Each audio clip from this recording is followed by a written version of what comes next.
Assalamualaikum dan salam sejahtera semuanya.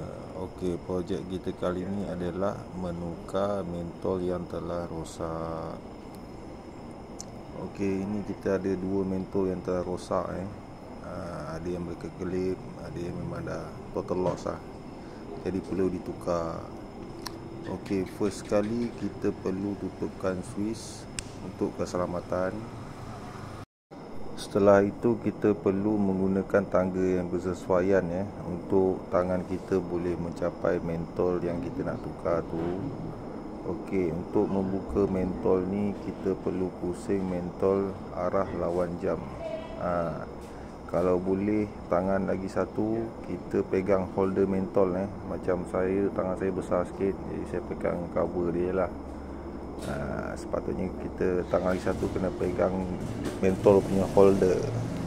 Setelah kita tanggalkan mentol lama, pastikan kita baca spesifikasi mentol lama tersebut untuk mendapatkan saiz asal dia. Macam mentol lama ni saiz dia A60 Saya gunakan zoom kamera handphone sahaja sebab tulisan dia kecil, jadi kita gunakan kamera handphone.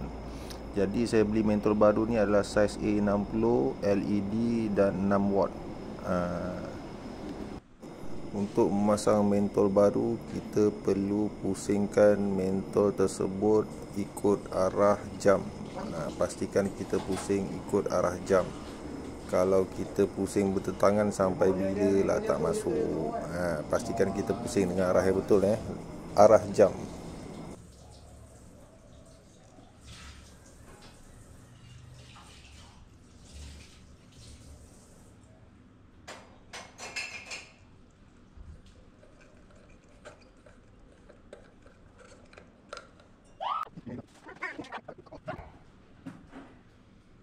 Dia naik balik.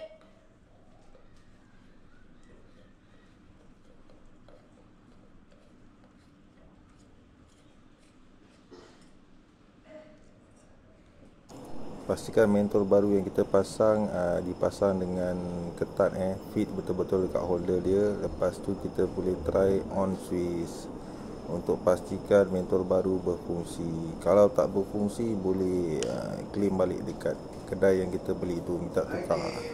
Okey, macam ni alhamdulillah projek berjaya. Terima kasih semua.